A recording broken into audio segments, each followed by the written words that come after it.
আমরা সকলে দরুদ শরীফ পড়ি। আল্লাহুম্মা সাল্লি আলা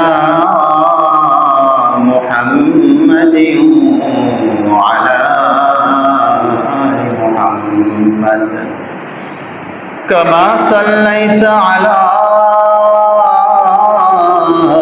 ইব্রাহিম ওয়া আলা আলি ইব্রাহিম ইন্নাকা হামিদুম মাজিদ।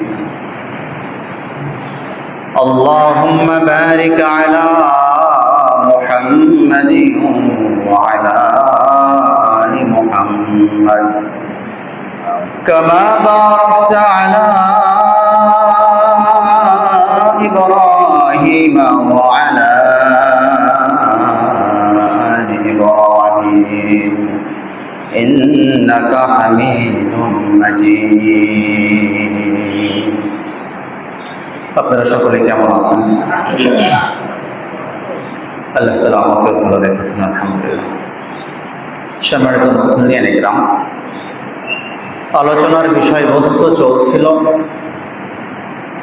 এক মুসলিমের উপর অপর মুসলিমের ৬টি হক বা অধিকার।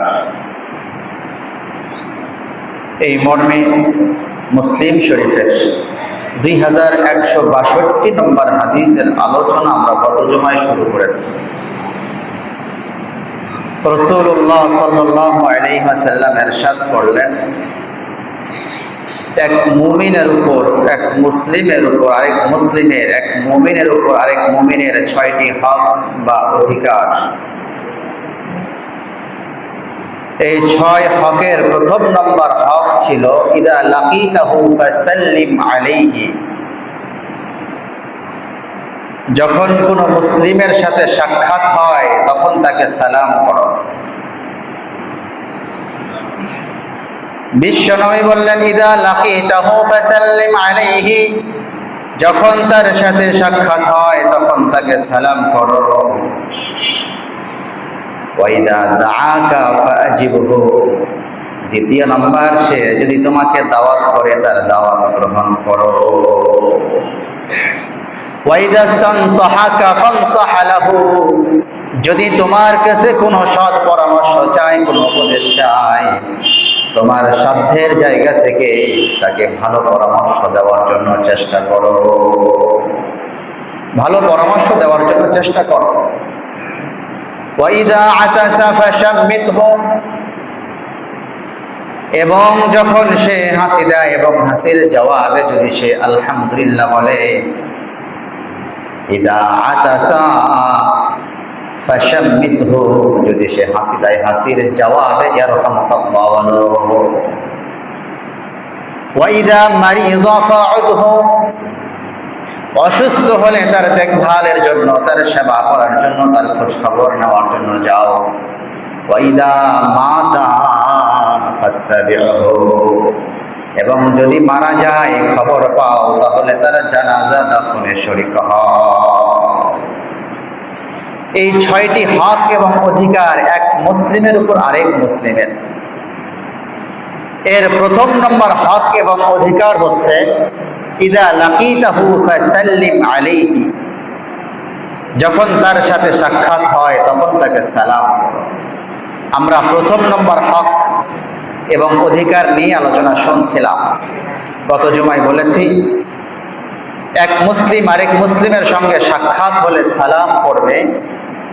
এই সালামের উপর 8টি পয়েন্টে আমরা আলোচনা শুনছিলাম। প্রথম নম্বর ছিল সালামের তাহকিক, দ্বিতীয় নম্বর সালামের সূচনা, তৃতীয় নম্বর সালামের গুরুত্ব, 4 নম্বর সালামের ফজিলত, 5ম নম্বর সালামের আদব, 6ষ্ঠ নম্বর সালামের বিধান, 7ম নম্বর মুসাফাহার বিধান, 8ম নম্বর মুআনাকা।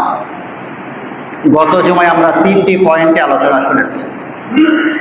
আজকে আমরা শুনব সালামের ফজিলত, সালাম দিলে কি লাভ। এই মর্মে আবু দাউদ শরীফে হাদিস বর্ণিত হয়েছে, 2707 নম্বর হাদিস, মুসনাদে আহমদ ইবনে হাম্বালের 7142 নম্বর হাদিস। এবং ইমাম বুখারী রাহিমাহুল্লাহ জগৎ বিখ্যাত গ্রন্থ আল আদাবুল মুফরাদের 1006 নম্বর হাদিসে আলোচনা এসেছে সালামের ফজিলতের ব্যাপারে। আল আদাবুল মুফরাদের যে হাদিসটি, হাদিসের বর্ণনাকারী সাহাবী হযরতে আবু হুরায়রা রাদিয়াল্লাহু তাআলা আনহু। আবু দাউদ শরীফ এবং মুসনাদ আহমদ ইবনে হাম্বলের হাদিসের বর্ণনাকারী সাহাবী ইমরান ইবনে হুসাইন রাদিয়াল্লাহু তাআলা আনহু। দুইটি হাদিসের বর্ণনাকারী সাহাবী দুইজন হলেও হাদিসের শব্দ প্রায় 19-20, 18-20 থাকলেও মর্মার্থ সারমর্ম প্রায় কাছাকাছি। আমরা শুনবো যেটি বর্ণিত হয়েছে আল আদাবুল মুফরাদের 1006 নম্বর হাদিস, যেটি বর্ণিত হয়েছে হযরতে আবু হুরায়রা রাদিয়াল্লাহু তাআলা আনহু থেকে। হযরতে আবু হুরায়রা রাদিয়াল্লাহু তাআলা আনহু বলেন, একজন ব্যক্তি রাসূলের সামনে দিয়ে অতিক্রম করলো, যে অবস্থায় বিশ্ব নবী কোন মজলিসে বসা ছিলেন। عن أبي هريرة رضي الله تعالى عنه قال أن رجلا مر على رسول الله صلى الله عليه وسلم وهو في مجلس। একজন ব্যক্তি রাসূলের সামনে দিয়ে অতিক্রম করেছে এমত অবস্থায়, যে অবস্থায় রাসূল সাল্লাল্লাহু আলাইহি ওয়াসাল্লাম কোন মজলিসে বসা ছিলেন। লোকটি যখন রাসূলের সামনে দিয়ে গেল, যাওয়ার সময় ফাকালা আসসালামু আলাইকুম, লোকটি এই বাক্যের মাধ্যমে নবীজিকে সালাম দিয়েছে। এতটুকু বাক্যের মাধ্যমে সালাম দিয়েছে, আসসালামু আলাইকুম। فقال رسول الله صلى الله عليه وسلم, নবীজি বলেন, আশারু হাসানাতিন, আসসালামু আলাইকুম এই বাক্যের মাধ্যমে সালাম দেওয়ার কারণে তার আমলনামায় 10টি সওয়াব লিখে দেওয়া হয়েছে। فمر رجل آخر فقال السلام عليكم ورحمة الله فقال 20 حسنة। হযরত আবু হুরায়রা বলেন, কিছুক্ষণ পর আরেকজন ব্যক্তি রাসূলের সামনে দিয়ে অতিবাহিত হয়েছে। রাসূলের সামনে দিয়ে যাওয়ার সময় সালাম পেশ করেছে, আসসালামু আলাইকুম ওয়া রাহমাতুল্লাহ। আগের সালামের চাইতে একটি শব্দ অতিরিক্ত করেছে, আসসালামু আলাইকুম ওয়া রাহমাতুল্লাহ। রাসূল বললেন, فقال النبي صلى الله عليه وسلم, রাসূল বললেন, 20 হাসানাতান, তাকে 20টি সওয়াব দেওয়া হয়েছে। কয়টি সওয়াব দেওয়া হয়েছে? 20টি। فمر رجل آخر فقال السلام عليكم ورحمة الله وبركاته فقال 30 حسنتان। হযরতে আবু হুরায়রা বলেন, কিছুক্ষণ পরে তৃতীয় আরেকজন ব্যক্তি রাসূলের সামনে দিয়ে অতিবাহিত হয়েছে। রাসূলের সামনে দিয়ে যাওয়ার সময় সালাম দিয়েছে, আসসালামু আলাইকুম ওয়া রাহমাতুল্লাহি ওয়া বারাকাতুহু। আগের সালামের চাইতে আরো একটি শব্দ বৃদ্ধি করেছে, ওয়া বারাকাতুহু। রাসূল বলেন, 30 হাসানাতান, তার আমলনামায় 30টি সওয়াব লিখে দেওয়া হয়েছে। হযরতে আবু হুরায়রা বললেন, রাসূল বসেছিলেন, একজন ব্যক্তি সামনে দিয়ে অতিক্রান্ত হলো, সামনে দিয়ে পার হলো, পার হওয়ার সময় সালাম দিয়েছে, আসসালামু আলাইকুম, এতটুকু, আসসালামু আলাইকুম। রাসূল বললেন, তার আমলনামায় 10টি সওয়াব দেওয়া হলো। কিছুক্ষণ পরে আরো একজন ব্যক্তি রাসূলের সামনে দিয়ে পার হওয়ার সময় আগের সালামের চাইতে আর একটি শব্দ বাড়িয়ে বলেছে, আসসালামু আলাইকুম ওয়া রাহমাতুল্লাহ। রাসূল বললেন, তার আমলনামায় 20টি সওয়াব লিখে দেওয়া হয়েছে। কিছুক্ষণ পরে তৃতীয় একজন ব্যক্তি রাসূলের সামনে দিয়ে পার হওয়ার সময় আরো একটি শব্দ বাড়িয়ে বললেন, আসসালামু আলাইকুম ওয়া রাহমাতুল্লাহ ওয়া বারাকাতুহু। রাসূল বললেন, তার আমলনামায় 30টি সওয়াব লিখে দেওয়া হয়েছে। তাহলে আমরা বুঝতে পারলাম, শুধুমাত্র আসসালামু আলাইকুম বলার দ্বারা কয়টি সওয়াব? 10 সওয়াব। আসসালামু আলাইকুম ওয়া রাহমাতুল্লাহ এতটুকু বলার দ্বারা 20 সওয়াব। আসসালামু আলাইকুম ওয়া রাহমাতুল্লাহি ওয়া বারাকাতুহু এটা বলার দ্বারা 30 সওয়াব। এরপরে হযরতে আবু হুরায়রা বলেন, ফাকামা রাজুলুম মিনাল মাজলিস ওয়া লাম ইউসাল্লিম, একজন ব্যক্তি মজলিস থেকে হঠাৎ উঠে গেল, উঠে যাওয়ার সময় ওয়া লাম ইউসাল্লিম, সে সালাম করে নাই।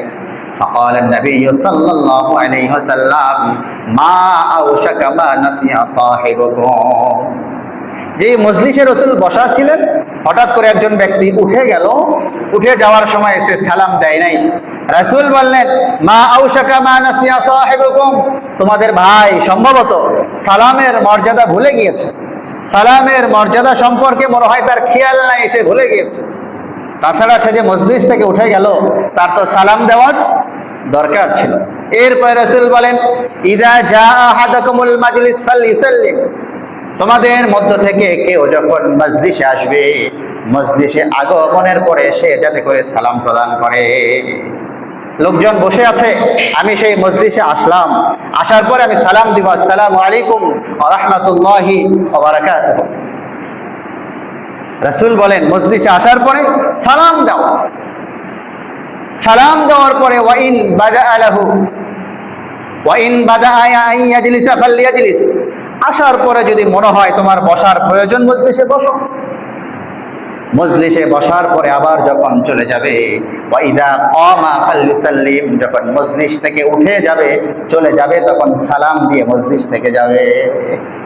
আমি একটা মজলিসে আসলাম, প্রথমে এসে আসসালামু আলাইকুম রাহমাতুল্লাহ, এরপরে যদি সেখানে বসার প্রয়োজন হয় বসলাম, আবার যখন সেখান থেকে চলে যাব, চলে যাওয়ার সময় সালাম বিনিময় করে সালাম বলে আবার সেখান থেকে বিদায় নেব, আসসালামু আলাইকুম ওয়া রাহমাতুল্লাহি ওয়া বারাকাতুহু। এরপরে রাসূল বলেন, প্রথম যেই সালাম, প্রথম সালামের চেয়ে শেষের সালামের ফজিলত কোনো অংশেই কম না। মালউলা বিআহাক্কা মিনাল আখিরা, মালউলা বিআহাক্কা মিনাল আখিরা, শেষের যে সালাম, এটা মনে করো না যে প্রথমের সালামটাই ফজিলতপূর্ণ ছিল, শেষের সালামের ফজিলত কম, এমন নয়। বরং মজলিসে আসার পরে প্রথমের যেই সালাম, মজলিস থেকে চলে যাওয়ার সময় শেষের যেই সালাম, উভয় সালামের মর্যাদা সমান। তাহলে সালামের ফজিলতের ব্যাপারে আমরা শুনলাম। রাসূলুল্লাহ সাল্লাল্লাহু আলাইহি ওয়াসাল্লাম মজলিসে বসা ছিলেন, সামনে দিয়ে একজন ব্যক্তি অতিক্রম করার সময় আসসালামু আলাইকুম এতটুকু বলেছে, রাসূল বললেন তাকে 10টি সওয়াব দেওয়া হলো। আরেকজন ব্যক্তি এসে বলল আসসালামু আলাইকুম ওয়া রাহমাতুল্লাহ, রাসূল বললেন তাকে 20টি সওয়াব দেওয়া হলো। আরেকজন ব্যক্তি এসে বলল আসসালামু আলাইকুম ওয়া রাহমাতুল্লাহি ওয়া বারাকাতুহু, রাসূল বললেন তাকে 30টি সওয়াব দেওয়া হলো। এবং তোমাদের মধ্য থেকে কেউ যখন মজলিসে আসবে তখন যাতে সালাম দেয়, আবার চলে যাওয়ার সময়ও যাতে সালাম দেয়। আল আদাবুল মুফরাদের 1006 নম্বর হাদিস। প্রিয় ভাইরা আমার, এই জন্য সালামের প্রচার প্রসার যত বেশি ঘটাতে পারবো, সালামের ফজিলত, সালামের শব্দ বৃদ্ধি করব, সালামের শব্দ বাড়াবো। এরপর আমাদের 5 নম্বর পয়েন্টের আলোচনা ছিল সালামের আদব। এটি একটি গুরুত্বপূর্ণ অংশ। সালামের আদব মানে সালামের ক্ষেত্রে শিষ্টাচারের দিকে আমাকে লক্ষ্য রাখতে হবে। আমি কোন কোন ক্ষেত্রে, কোন কোন জায়গায়, স্থান কাল পাত্র ভেদে আমি সালাম প্রদান করব, আবার কোন কোন সময় কোন কোন জায়গাগুলোতে সালাম প্রদান করা যাবে না। যদি আমরা সালামের আদবের অংশে আলোচনা যাই, তাহলে সেই ক্ষেত্রে কোরআনুল কারীমের 4 নম্বর সূরা, সূরা নিসায়ের 86 নম্বর আয়াতে আল্লাহ তাআলা বলেন, وَإِذَا حُيِّيتُمْ بِتَحِيَّةٍ فَحَيُّوا بِأَحْسَنَ مِنْهَا أَوْ رُدُّوهَا إِنَّ اللَّهَ عَلَى كُلِّ شَيْءٍ حَسِيبٌ। আল্লাহ তাআলা বলেন, وَإِذَا حُيِّيتُمْ بِتَحِيَّةٍ, যখন তোমরা সালাম দিবে, অভিবাদন করবে, ওয়াইদা হুইয়িতুম বিতাহিয়াতিন, তোমাদের মধ্য থেকে যখন তোমরা অভিবাদন করো, সালাম দাও, তোমাদেরকে যে যখন কেউ সালাম দেয়, তোমাদেরকে যখন কেউ অভিবাদন করে, ফাহাইয়ু বিআহসানা মিনহা, তোমাদেরকে অভিবাদন স্বরূপ সালাম করলে, ফাহাইয়ু বিআহসানা মিনহা, তার সালামের চাইতে, তার অভিবাদনের চাইতে তোমারটা যাতে আরো উত্তম হয়, উন্নত হয়। অর্থাৎ সে যদি তোমাকে সালাম দেয় আসসালামু আলাইকুম বলে, তাহলে তুমি একটু বাড়িয়ে বলো ওয়া আলাইকুম আসসালাম ওয়া রাহমাতুল্লাহ। যদি সে তোমাকে সালাম দেয় আসসালামু আলাইকুম ওয়া রাহমাতুল্লাহ, তুমি তার প্রতি উত্তরে বলো ওয়া আলাইকুম আসসালাম ওয়া রাহমাতুল্লাহি ওয়া বারাকাতুহু। আর যদি সে তোমাকে বলে আসসালামু আলাইকুম ওয়া রাহমাতুল্লাহি ওয়া বারাকাতুহু, তুমিও সেটাই বলো ওয়া আলাইকুম আসসালাম ওয়া রাহমাতুল্লাহি ওয়া বারাকাতুহু। সূরা নিসার 86 নম্বর আয়াত, আল্লাহ তাআলা অভিবাদন শিখালেন। তোমাদেরকে যখন কেউ অভিবাদন করে, তোমাদের সামনে এসে সালাম পেশ করে, তোমাদের জন্য কল্যাণের দোয়া করে, তখন যাতে তোমাদের প্রতি উত্তরটা তার সালামের অংশের চাইতে আরো উন্নত হয়, উত্তম হয়। ফাহাইয়ু বিআহসানা মিনহা, আরো উত্তম অভিবাদন, উত্তম জবাবের মাধ্যমে তুমি তাদের অভিবাদনের জবাব প্রদান করো। যদি সেটা করতে না পারো, বিআহসানা মিনহা, ফাহাইয়ু বিআহসানা মিনহা, যদি সেটা করতে না পারো, আও রুদ্দুহা, অন্তত এতটুকু করো যতটুকু সে তোমাকে বলেছে। সে যদি আমাকে বলে থাকে আসসালামু আলাইকুম, আমি তাকে বলবো ওয়ালাইকুম আসসালাম, কিন্তু এর চেয়ে কম যাতে না হয়। যদি সে আমাকে বলে আসসালামু আলাইকুম ওয়া রাহমাতুল্লাহ, আমি বললাম ওয়ালাইকুম আসসালাম, তাহলে তো কম হয়ে গেল। এজন্য আল্লাহ তাআলা বললেন, যখন সালাম করবে তখন তোমরা এই সালামের প্রতি উত্তর সুন্দর বাক্যের মাধ্যমে, তার চাইতে উন্নত বাক্য দিয়ে তাকে প্রদান করো। وَإِذَا حُيِّيتُم بِتَحِيَّةٍ فَحَيُّوا بِأَحْسَنَ مِنْهَا أَوْ رُدُّوهَا إِنَّ اللَّهَ عَلَى كُلِّ شَيْءٍ حَسِيبٌ। আল্লাহ তাআলা বলেন, নিশ্চয় আল্লাহ তাআলা তোমাদের সমস্ত বিষয়ের হিসাব রাখেন। সমস্ত বিষয়ের, তোমাদের ছোট কাজ হোক, বড় কাজ হোক, ছোট আমল হোক, বড় আমল হোক, তোমাকে সালাম দিয়েছে, তুমি এই সালামের প্রতি উত্তর, সালামের জবাব তার চাইতে আহসান, ভালোটা দিয়েছো নাকি মন্দটা দিয়েছো, কম দিয়েছো, সেটাও আল্লাহ পাক রব্বুল আলামিনের খাতায় লিপিবদ্ধ থাকবে। চিল্লায় কোন সুবহানাল্লাহ। এজন্য সালামের শিষ্টাচারের ক্ষেত্রে, সালামের আদবের ক্ষেত্রে আমাকে যখন সালাম দেওয়া হবে, আমি সালামের প্রতি উত্তর, সালামের জবাব অত্যন্ত সুন্দরভাবে দেওয়ার জন্য চেষ্টা করব। এই মর্মে আল আদাবুল মুফরাদের 1013 নম্বর হাদিস, আবু দাউদ এবং শুআবুল ঈমানেও হাদিসটি এসেছে। আল আদাবুল মুফরাদের 998 থেকে শুরু করে 1073 নম্বর হাদিস পর্যন্ত ইমাম বুখারী রাহিমাহুল্লাহ শুধু সালামের ব্যাপারেই আলোচনা করেছেন। 998 থেকে শুরু করে 1073 পর্যন্ত, এর মধ্যে 1012 পর্যন্ত সালামের বিধান, সালামের ফজিলত আনুষাঙ্গিক আলোচনা করার পরে 1013 নম্বর হাদিস থেকে 1073 নম্বর হাদিস, প্রায় 60টি হাদিসে ইমাম বুখারী রাহিমাহুল্লাহ তার জগৎ বিখ্যাত গ্রন্থ আল আদাবুল মুফরাদের প্রায় 60খানা হাদিসে ইমাম বুখারী সালামের আদব নিয়ে আলোচনা করেছেন। কে কাকে সালাম দিবে, কখন সালাম দিবে, কোন অবস্থায় সালাম দিবে, আনুষাঙ্গিক বিষয় নিয়ে। 1013 নম্বর হাদিসটি আব্দুর রহমান ইবনে শিবিল রাদিয়াল্লাহু তাআলা আনহু থেকে বর্ণিত হয়েছে। عن عبد الرحمن بن شبل رضي الله تعالى عنه قال سمعت النبي صلى الله عليه وسلم يقول, আব্দুর রহমান ইবনে শিবিল রাদিয়াল্লাহু তাআলা আনহু বলেন, রাসূলুল্লাহ সাল্লাল্লাহু আলাইহি ওয়াসাল্লাম কে কথা বলতে শুনেছি, রাসূলকে আমি বলতে শুনেছি, রাসূল বলেছেন, লিউসাল্লিমির রাকিবু আলার রাজিল, লিউসাল্লিমির রাকিবু আলার রাজিল ওয়া লিউসাল্লিমির রাজিলু আলাল কাঈদ ওয়া লিউসাল্লিমিল আকাল আলাল আকসার। তিনি বলেন, রাসূল বলেছেন, সালামের আদবের ক্ষেত্রে লিউসাল্লিমির রাকিবু আলার রাজিল, আরোহী ব্যক্তি যাতে পথচারী ব্যক্তিকে সালাম দেয়। আরোহী ব্যক্তি মানে যে আরোহণ করছে, সওয়ারে আছে, গাড়িতে, মোটরসাইকেলে, ঘোড়ায়, যে যেভাবে সওয়ার হয়, ভ্রমণ করে, আরোহী ব্যক্তি যাতে পথচারী ব্যক্তিকে সালাম দেয়, এটা সালামের আদব। লিউসাল্লিমির রাকিবু আলার রাজিল ওয়া লিউসাল্লিমির রাজিলু আলাল কাঈদ, আরোহী ব্যক্তি যাতে পথচারী ব্যক্তিকে সালাম দেয়, পথচারী ব্যক্তি যাতে উপদিষ্ট ব্যক্তিকে সালাম দেয়। যে ব্যক্তি হেঁটে হেঁটে চলছে, পার্শ্বে যারা বসে আছে তাদেরকে সালাম দিবে পথচারী ব্যক্তি, এটা আদব। যদি যে ব্যক্তি বসে আছে সে যদি তাকে সালাম দেয় তাতেও সমস্যা নাই, যে আগে সালাম দিবে সে সওয়াব বেশি পাবে। ওয়ালিউসাল্লিমিল আকাল আলাল আকসার, অল্প সংখ্যক ব্যক্তি যাতে বেশি সংখ্যক ব্যক্তিকে সালাম দেয়। অল্প সংখ্যক ব্যক্তি যেখানে আছে তারা যখন পার হয়ে যাবে, কোথাও যাবে, বেশি সংখ্যক ব্যক্তি যেখানে আছে তাদেরকে গিয়ে যাতে সালাম দেয়। এরপরে রাসূল বলেন, ফামান আজাবাস সালামা ফাহুয়া লাহু ওয়া মান লাম ইউজিব ফালা শাইআ লাহু। ফামান আজাবাস সালাম ফাহুয়া লাহু, যে ব্যক্তি সালামের জবাব দিল, সালামের উত্তর দিল, সালামের আজর সে পেয়ে গেল, সালামের সওয়াব সে পেল। ওয়া মান লাম ইউজিব ফালা শাইআ লাহু, যে উত্তর দিল না তার জন্য কোনো সওয়াব নাই। এটা তোমার খেয়াল করার দরকার নাই, তুমি সালাম দিলা, তোমার উত্তর দিক আর না দিক, তুমি সালাম দিয়েছো, সওয়াব পেয়ে গিয়েছো। যে উত্তর দিয়েছে, উত্তর দেওয়ার কারণে সে সালামের উত্তরের সওয়াব পাবে। যদি উত্তর না দেয়, জবাব না দেয়, তো সে সওয়াব পাবে না। প্রিয় ভাইয়েরা আমার, এই জন্য সালাম দেওয়ার আদবের ক্ষেত্রে বললাম, ইমাম বুখারী প্রায় 60টি হাদিসের মধ্যে আলোচনা করলেন, 1013 থেকে 1073 পর্যন্ত। তাহলে আরোহী ব্যক্তি পথচারীকে সালাম দিবে, পথচারী উপবিষ্ট ব্যক্তিকে সালাম দিবে, উপবিষ্ট ব্যক্তি একজন আরেকজনকে সালাম দিবে।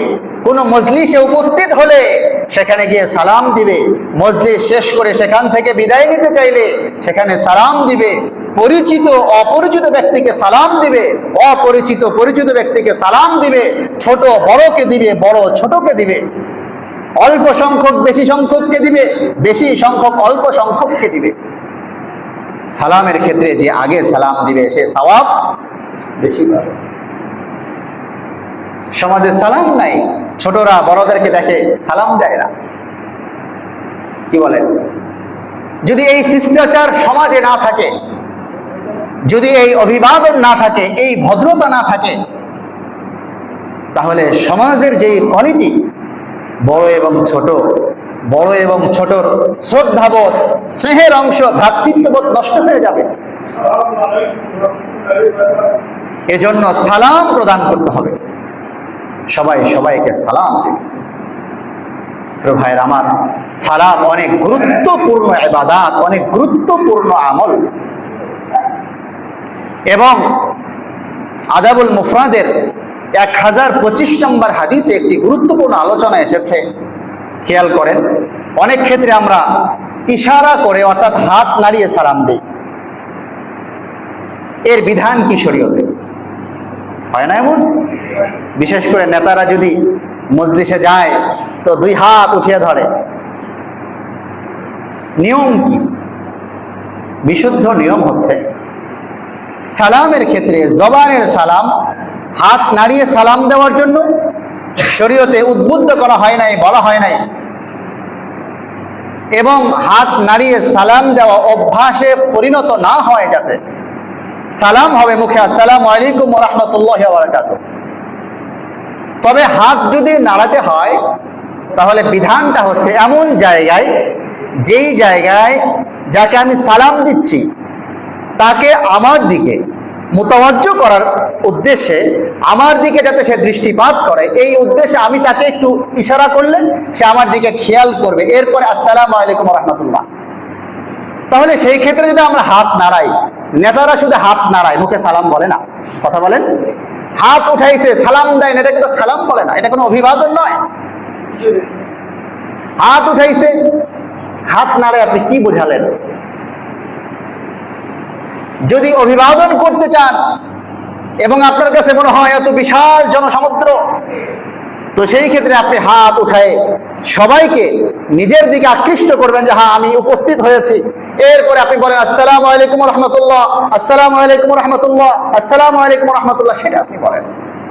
কিন্তু আপনি হাত উঠালেন আর বোবার মতো কি বললেন, চুপ করে, কিছু তো বুঝলাম না আমরা, এটা কোনো অভিবাদন নয়। এই ক্ষেত্রে হাদিস পাওয়া যায়, হযরতে আব্দুল্লাহ ইবনে ওমর রাদিয়াল্লাহু তাআলা আনহু কাসিম বিন মুহাম্মদ রাহিমাহুল্লাহকে সাথে নিয়ে এক জায়গায় যাচ্ছিলেন। সারিফ নামক স্থানে আব্দুল্লাহ ইবনে জুবাইর রাদিয়াল্লাহু তাআলা আনহু আব্দুল্লাহ ইবনে ওমরের সামনে দিয়ে পার হয়ে গেলেন সারিফ নামক স্থানে। পার হওয়ার সময় আব্দুল্লাহ ইবনে জুবাইর রাদিয়াল্লাহু তাআলা আনহু হাত নাড়িয়ে সালাম দিয়েছেন, ইশারা করেছেন আসসালামু আলাইকুম। হাত দিয়ে ইশারা করার উদ্দেশ্য ছিল, সম্ভবত জায়গাটার দূরত্ব ছিল, যাতে করে আব্দুল্লাহ ইবনে ওমর এবং কাসেম বিন মোহাম্মদ তার দিকে খেয়াল করেন যে আব্দুল্লাহ ইবনে জুবাইর আমাদেরকে সালাম দিয়েছেন, তাহলে মূলত ইশারা করার দ্বারা উদ্দেশ্য হইল আমার দিকে তাকে আকৃষ্ট করা বা বোঝানো যে আমি আপনাকেই সালাম দিচ্ছি। এর পরের শব্দ আমাকে সালাম বলতে হবে, আসসালামু আলাইকুম ওয়া রাহমাতুল্লাহ। তাহলে হাত নাড়ানো এটা কোনো সালাম? কথা বলেন, হাত নাড়ানো এটা কোনো সালাম নয়। হাত নাড়িয়ে তাকে ইশারা করে বোঝানো আমি আপনাকেই বলছি, এরপরে বলতে হবে আসসালামু আলাইকুম ওয়া রাহমাতুল্লাহ। বর্ণনাকারী বলেন আব্দুল্লাহ ইবনে জুবাইরের ইশারার সালামের পরে আব্দুল্লাহ ইবনে ওমর এবং কাসেম বিন মুহাম্মদ রাহিমাহুল্লাহ তারা সালামের জবাব দিয়েছেন। তাহলে আমরা এই জায়গা থেকে বুঝতে পারি ইশারা করা যাবে, কিন্তু ইশারাকে সালাম বলে না, ইশারার উদ্দেশ্য সালাম নয়। তারপরেও যেহেতু এটি হাদিসে মারফু নয়, হাদিসে মারফু মানে সরাসরি রাসূলের বর্ণিত হাদিস নয়, হাদিসে মাওকুফ, মাওকুফ বলা হয় যে হাদিসের সনদ সাহাবায়ে কেরাম পর্যন্ত গিয়ে থেমে যায়, রাসূল পর্যন্ত যায় না। তো যেহেতু এটা আথারে সাহাবা, সাহাবায়ে কেরামের আমল, রাসূলের বর্ণিত কোনো অংশ নয়, তারপরেও যেহেতু আথারে সাহাবা, সাহাবায়ে কেরামের আথার, তাদের আমল, তাদের কালচার ফলো করা যায়, এই হিসাবে আমরা যদি কাউকে সালাম দিতে যাই এবং আমি লক্ষ্য করে দেখলাম সে আমার দিকে খেয়াল করছে না, তাহলে সেই ক্ষেত্রে আমি তাকে এই কথা বোঝানোর জন্য যে হ্যাঁ আপনাকে আমি সম্বোধন করছি, হাতের ইশারার পরে জবানের সালাম, আসসালামু আলাইকুম ওয়া রাহমাতুল্লাহি ওয়া বারাকাতুহু। এটা হলো সুন্নাহ পদ্ধতি, উত্তম পদ্ধতি, মুস্তাহাব মুস্তাহসান পদ্ধতি। প্রিয় ভাইয়ের আমার, সালাম হচ্ছে অনেক বড় ভ্রাতৃত্ব বন্ধনের বিশাল এক দোয়া। সালামের মাধ্যমে আপনি চিন্তা করুন, সালামের মাধ্যমে আমি অপরের কল্যাণ কামনা করলাম, আসসালামু আলাইকুম, আপনার উপর শান্তি বর্ষিত হোক, ওয়া রাহমাতুল্লাহ, আল্লাহর রহমত বর্ষিত হোক, ওয়া বারাকাতুহু, এবং বারাকাত কল্যাণ বর্ষিত হোক। কত উৎকৃষ্ট দোয়া। আমি সালাম দিলাম মানে তার জন্য কল্যাণ কামনা করলাম, আপনার উপর শান্তি বর্ষিত হোক, রহমত বর্ষিত হোক এবং বারাকাহ বর্ষিত হোক। প্রিয় ভাইয়ের আমার, হাদিসে এসেছে কখন কার দোয়া কবুল হয়ে যায় এটা বোঝা বড় মুশকিল। এজন্য সালাম যে আমাকে কেউ করলেন এটাও কিন্তু এক প্রকার দোয়া। সে আমার জন্য কল্যাণের দোয়া করলেন, আমার জন্য বারাকার দোয়া করলেন, আমার জন্য রহমতের দোয়া করলেন। যদি তার জবানের এই বাক্য সঙ্গে সঙ্গে কবুল হয়ে যায় তাহলে আল্লাহ পাক রব্বুল আলামিনের কাছে আমি রহমত প্রাপ্ত হয়ে গেলাম। এজন্য মারুফ আল কারখি রাহিমাহুল্লাহ তার ব্যাপারে ঘটনা এসেছে, জুনায়েদ বাগদাদি রহমাতুল্লাহি আলাইহির শায়েখের শায়েখ, পীরের পীর, দাদা পীর জুনায়েদ বাগদাদি রহমাতুল্লাহি আলাইহির শায়েখ ছিলেন হযরতে সিররি সিকতি রাহিমাহুল্লাহ, তার শায়েখ ছিলেন মারুফ আল কারখি রাহিমাহুল্লাহ। জগৎ বিখ্যাত আলেম ছিলেন, বুজুর্গ ছিলেন, আল্লাহ ওয়ালা ছিলেন। মারুফ আল কারখি রাহিমাহুল্লাহ সেলুনে চুল কাটার জন্য গেলেন, নাপিত তার চুলগুলো কেটে দেয়। মারুফ কারখি রাহিমাহুল্লাহর জবান বন্ধ হয় না, জবানে জিকির চালিয়ে যাচ্ছিলেন। নাপিত রেখে বলে, হুজুর অল্প সময়ের জন্য আপনার জবানটা মেহেরবানি করে বন্ধ করুন, আমার কাজে সমস্যা হচ্ছে। মারুফ আল কারখি রাহিমাহুল্লাহ বলেন, বেটা তুমি তোমার কাজ করো, আমাকে আমার কাজ করতে দাও, আমি জিকির করি, আমার কাজ আমাকে করতে দাও, তোমার চুল কাটা তোমার কাজ তুমি করো। বিখ্যাত বুজুর্গ ছিলেন মারুফ আল কারখি রাহিমাহুল্লাহ, সাথীদেরকে সঙ্গে নিয়ে সফরে যাচ্ছেন। সফরে যেতে যেতে পথের মধ্যে হঠাৎ দৃষ্টিপাত হয় একজন ব্যক্তির দিকে, যেই ব্যক্তি সাকি অর্থাৎ মানুষকে পানি পান করাচ্ছিল। রাস্তার মোড়ে বসে মানুষকে পানি পান করাচ্ছে, গরমের দিন যারা তৃষ্ণার্ত তাদেরকে পানি পান করাচ্ছে, এবং কথা বলছিল, আমার পানি যারা পান করবে আল্লাহ তোমাদের উপর রহমত বর্ষণ করুন, আমি তোমাদের জন্য পানির ব্যবস্থা করেছি, আমার পানি যদি পান করো আমি তোমাদের জন্য কল্যাণের দোয়া করছি, আমার পানি যারা পান করবে আল্লাহ তাআলা তাদের উপর রহমত কল্যাণ বর্ষণ করুন। মারুফ আল কারখি রাহিমাহুল্লাহ আস্তে আস্তে কাছে গেছেন, যাওয়ার পরে ওই ব্যক্তিকে গিয়ে বলে, ঠিক আছে তোমার পানি দাও, আমি একটু পান করি। মারুফ কারকি রাহিমাহুল্লাহ তার কাছ থেকে পানি নিয়ে পানি পান করলেন। সাথী সঙ্গীরা বলেন, শায়েখ আপনি তো রোজা রেখেছিলেন, তাহলে আপনি পানি পান করে রোজা ভেঙে দিলেন। আপনি রোজা রেখেছিলেন, তাহলে পানি পান করলেন যে? মারুফ আল কারকি রাহিমাহুল্লাহ বলেন, শোনো, আমি তো রোজা রেখেছি নফল রোজা ভেঙে দিলাম, পরবর্তী সময় আদায় করতে পারবো, কিন্তু ওই ব্যক্তি যে কল্যাণের দোয়া করছিল, আমার পানি যারা পান করবে তাদের উপর আল্লাহ পাক রব্বুল আলামিন রহমত এবং কল্যাণ বর্ষণ করুন, হতে পারে তার দোয়া যদি কবুল হয়ে যায়, এই জন্য আমি আমার রোজা ভেঙে দিয়ে তার পানি পান করলাম, তার দোয়া এবং কল্যাণের মধ্যে শামিল হওয়ার জন্য। তার দোয়া কবুল হয়ে থাকলে আল্লাহ তাআলা আমার উপর রহমত এবং কল্যাণ বর্ষণ করবেন।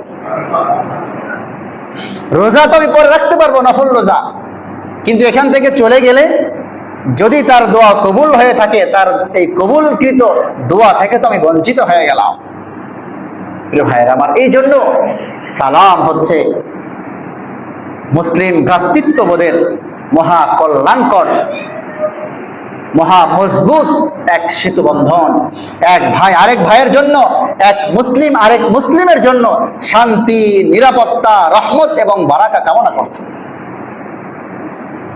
এজন্য সাক্ষাতেই আমরা সালাম বিনিময় করব। আসসালামু আলাইকুম ওয়া রাহমাতুল্লাহি ওয়া বারাকাতুহু। বলেন আসসালামু আলাইকুম ওয়া রাহমাতুল্লাহি ওয়া বারাকাতুহু। সালামের প্রচার প্রসার ঘটাও। আমি গত জুমায় বলেছি, সালাম সাধারণ কোনো আমল নয়, যেহেতু সালাম নামক এই আমল জান্নাত থেকে এসেছে। সর্বপ্রথম মানব সাইয়েদুনা আদম আলাইহিস সালামের মাধ্যমে যেহেতু আল্লাহ পাক রব্বুল আলামিন সালামের এই বিধানের প্রচার প্রসার ঘটিয়েছেন, এটা চালু করেছেন, সূচনা করেছেন, আল্লাহ তাআলা আমাদের পারস্পরিক সালামের এই অভিবাদন, পরস্পরকে বেশি বেশি সালাম প্রদানের তৌফিক দান করুন। সকলে চিল্লায় বলি আমিন।